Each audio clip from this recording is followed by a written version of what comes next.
Obama's Assistant Defense Secretary, Evelyn Farkas, pictured in Ukraine in BURISMA outfit with shady Atlantic counsel. Hello and welcome to TST. If you are new to the channel, tap on the subscription button and press the notification bell so you can receive news and updates that you can rely on daily. March 2017. Obama's Defense Department official Evelyn Farkas admitted Obama was spying on the Trump campaign, transition team, and presidency. Former Assistant Defense Secretary under the Obama administration, Evelyn Farkas admitted that the Obama administration was trying to collect as much intelligence as possible on the Trump administration. Evelyn Farkas says, "Frankly speaking, the people on the Hill get as much information as you can. Get as much intelligence as you can before President Obama leaves the administration, because I had a fear that somehow that information would disappear with the senior people who left, so it would be hidden away in the bureaucracy. That the Trump folks, if they found out how we knew what we knew about the Trump staff dealing with Russians, they would try to compromise the sources and methods, meaning that we would no longer have access to that intelligence," she said. Fox News Channel's Sean Hannity later covered this as well. Take a watch. Tonight on this program, we showed you a video of a former Obama official, Evelyn Farkas, from earlier this month, saying that she urged her former colleagues and people on the Hill to get as much information and intelligence as they could on the Trump team before President Obama left office. Now, on March 2nd, during an NBC interview, Dr. Farkas, who served in the Obama administration from 2012 through 2015 as Deputy Assistant Secretary of Defense for Russia, Ukraine, Eurasia. Listen to these comments very, very closely. Listen.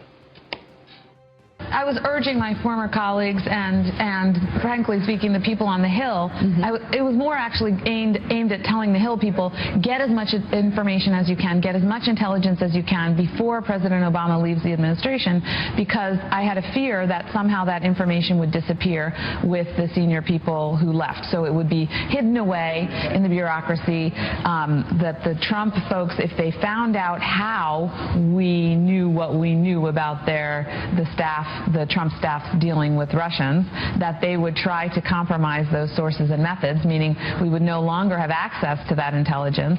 So I became very worried because not enough was coming out into the open, and I knew that there was more. We have very good intelligence on Russia. So then I had talked to some of my former colleagues, and I knew that they were trying to also help get information to the Hill. How we knew what we knew about the Trump staff's dealing with Russia.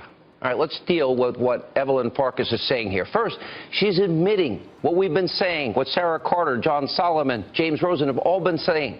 Surveillance took place. Take a watch. It was more actually aimed at telling the Hill people, get as much information as you can, get as much intelligence as you can before President Obama leaves the administration, because I had a fear that somehow that information would disappear with the senior people. Oh, that's the intelligence she wants her friends on Capitol Hill to get. Is that the information she's talking about? Now, next, she admits there was unmasking. That shouldn't happen. Watch. That the Trump folks, if they found out how we knew what we knew about the Trump staff dealing with Russians, that they would try to compromise those sources and methods, meaning we would no longer have access to that intelligence. Intelligence, unmasking, surveillance. Now, she also admitted that intelligence leaking was taking place. And by the way, in case some of you people don't know, that could very well be a felony. Take a look. I became very worried because not enough was coming out into the open, and I knew that there was more. We have very good intelligence on Russia. So then I had talked to some of my former colleagues, and I knew that they were trying to also help get information to the Hill. How did you know there was intelligence? You were out of the administration. How did Evelyn Farkas, a former Obama administration official, a private citizen working for the Hillary Clinton campaign, know about the surveillance and intelligence? Well, during an interview on CNBC earlier today, Farkas, well, she seemed to be walking back and changing her tune. Watch her contradict her own self. Straight ahead. People are accusing you, Evelyn, of admitting that there was surveillance, admitting that there was unmasking, and urging people, or at least saying that intelligence leaking, which could be a felony, is the way that it should get out. And you weren't even part of the government at that point. No, so I was referring to the motivation, because there had been a lot of discussion in the media about why are people leaking. And so I was trying to, but in a very shorthand fashion, explain at the very end of that quote that people were leaking because they were afraid of a cover-up. I do not, absolutely do not condone leaking. You know, it's against the law. Wait a minute. She said earlier, get as much intelligence as you can. Get it up to the Hill, to our friends. So now opposing leaking, even though earlier this month she was obviously claiming to encourage it. Now Farkas also played dumb on what information she was referring to. Watch this walk back. This is interesting. Sean Hannity and others have made a big issue of this, and I wanted you to just explain what you meant by that, and in particular when you talked about if they found out how we knew. What do you mean by how we knew? Well, what I was getting at was the fact that we were having now a transition of power from the Obama administration to the Trump administration. And if indeed there was an investigation ongoing, if indeed there was information that the Obama administration had about Russian interference and possible American involvement, I wanted to make sure that Congress knew about it. Were there specific pieces of information that you're concerned would disappear? No, I did not know what the information was or I suspected that they had information. Again, knowing what I know about our intelligence community, they're very professional. They have a very good eye on Russia. If indeed, now she says, if it's suspected, but wait a minute, this is the same woman that said if, meaning the Trump folks, found out how we knew what we knew, not if it happened, if they knew what we knew about the Trump staff, dealing with Russians. Now, try as she might, Dr. Farkas cannot walk back her original comments. And today, we have also uncovered an interview that Dr. Farkas did back in February with Vox before that appearance on NBC. She was asked by Ezra Klein what her, quote, level of alarm was after Flynn's resignation. Here's Farkas's response, quote, well, it's lower than it's been since the summer when I was first made aware of all this stuff. I'm like, finally, everybody else sees it. Seriously? The reason I was so upset last summer was that I was getting winks and hints from inside that there was something really wrong here. I was agitated because I knew the Clinton campaign and the world didn't know. But I didn't think it would happen this fast. I didn't think Flynn would survive a year, but I thought it would be most of the year. Well, did she know about Flynn, the intelligence that eventually got leaked that took him out? What is she talking about here? Anyway, who was giving her the winks and the hints over the summer? Now, I'm just asking questions based on her own words. Here's where it gets interesting. Today, during another interview on MSNBC, Farkas said she's now the victim of fake news because we play her entire comment in context. I'm not kidding. Watch this. And on the dark campaign of fake news, you know, that's still ongoing. We see even someone like myself get swept up in all of this. Right. You know, when people like me are speaking on behalf of process, people spin it to suit their needs. And I think it may be that the Russians are behind even such fake news today.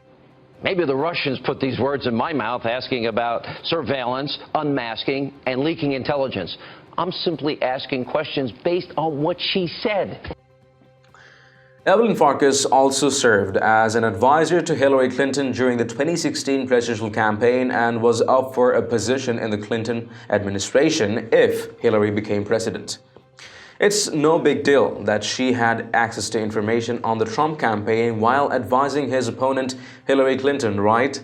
Nothing to see here. Move along. We knew 3 years ago that the fake Russian narrative was to distract from Obamagate, and we said so. Now, we know that Farkas was also involved in the Ukraine and the now infamous oil and gas company, BURISMA. If you're not aware yet, BURISMA is the same company that Joe Biden's son once served as a board member while his father was VP. The same company that is under scrutiny for hiring Hunter Biden and paying him millions for knowing absolutely nothing about oil and gas in the Ukraine. Farkas is also pictured with members of the Atlantic Council, which is heavily connected to the recent whistleblower case in the House, which also involves the Ukraine. Farkas is a former top Obama administration Defense Department official. She has been advocating for the intelligence community and other government employees to collect information that could be damaging to President Trump and leak it to the media. She once said, "And I know that we have to preserve our source and methods," speaking about the US intelligence community. "But at some point, sometimes maybe you have to actually compromise some kind of source or method if it comes down to saving American democracy." So, also, Farkas is now running for Congress, for your information. Question is, who on Obama's gang did not make money in the Ukraine? Let us know your thoughts in the comments down below. And haven't you checked out the official TST store yet? It has a variety of Patriot-themed custom t-shirts, sweatshirts, mugs, phone cases, and lots more. Make sure to take a look and maybe help us out by picking some products for yourself and your loved ones at great prices. It does make a huge difference to what we're doing here. Link in the description below. If you've liked this report, please let us know by tapping that like button down below. Share the news among friends and family, and do not forget to subscribe to our channel. Stay tuned for more news and updates on TST. This is David Ravine, and I'll catch you in the next one. Take care.